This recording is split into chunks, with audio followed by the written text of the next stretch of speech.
Formations like these require long hours of intensive drilling and careful judgment. When the troop goes around the corner, the riders on the outside of the turn have to adjust their speed to keep even with the riders on the inside. The man on the outside has to ride a lot farther and a lot faster in order to keep up with the parade. The outside wheels must spin faster than the wheels on the inside because they have a greater distance to travel in the same length of time. When a wagon turns a corner, the wheels can travel at different speeds because each one can turn freely on the axles. And in the early automobiles, the rear wheels turned separately and only one wheel was connected to the engine. But when only one wheel was driven by the engine, it had to do all the work, and it couldn't get a good enough grip on the road to do its job properly. So the one-wheel drive was soon out of date. But if two wheels are locked on an axle so that they are not free to turn separately, one or the other has to slide.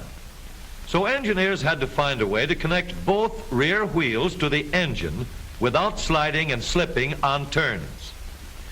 The device which makes this possible is a part of the rear axle.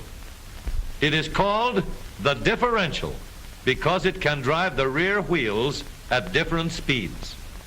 The differential looks complicated, but once we understand its principle, it is amazingly simple. These two wheels are mounted on separate axles and supported by a frame so that they can revolve freely at different speeds. Let's fasten a spoke on the inner end of each axle so that by turning the spokes, we can turn each wheel separately. With a bar or crosspiece, we can turn both wheels in the same direction at the same rate of speed. Let's get something to hold this bar in place so that it will press against the spokes. Notice that this support is not locked to the axle. It turns freely.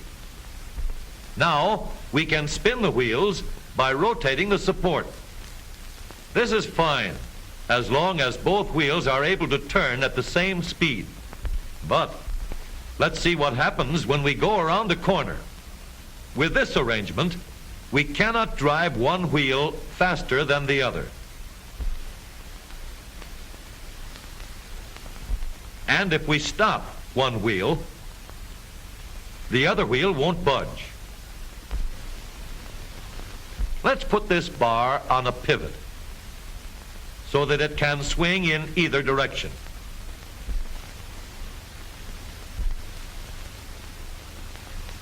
Now, the bar can still turn both wheels at the same speed.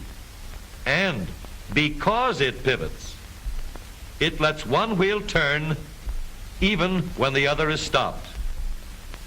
But if turned too far, the bar will swing around until it won't drive the spokes that turn either wheel. We need another crossbar and more spokes to carry on the job.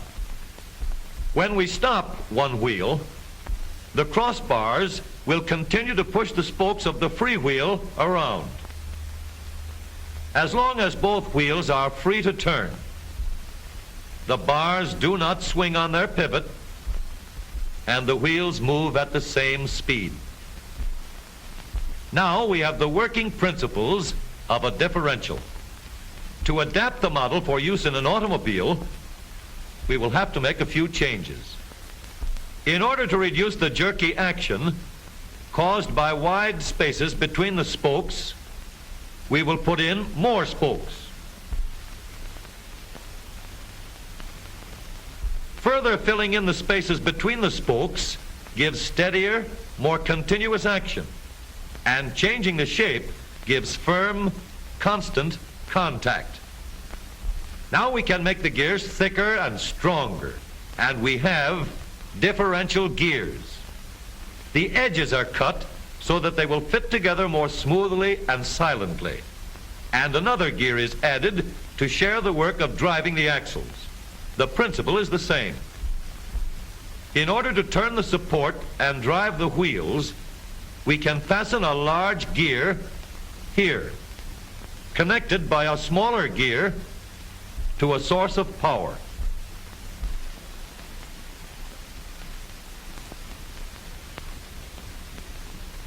Notice that the power is connected to the differential at the center line. We can make our model more compact by moving the gears closer together. When we put our differential in an automobile, we have to leave room for the drive shaft, which carries the power from the engine. We may build the floor of the car above the drive shaft. But if we do, we won't have much room inside unless we make the top of the car high too.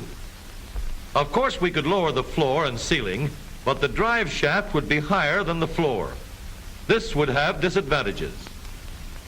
A shaft in the middle of the floor of an automobile would be inconvenient for passengers and would be awkward for carrying luggage.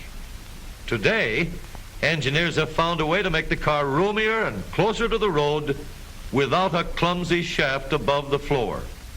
The drive shaft from the engine to the differential is lowered out of the way, and the drive shaft is connected to the rear axle at the bottom. The new low center drive makes the rear axle quieter, stronger, and more durable because it gives better, smoother contact between the gears. The automobile of today with the low center drive is stronger and more rugged. Every part of the rear axle has been built to withstand strains far greater than it will ever meet on the straightaway or around the corner.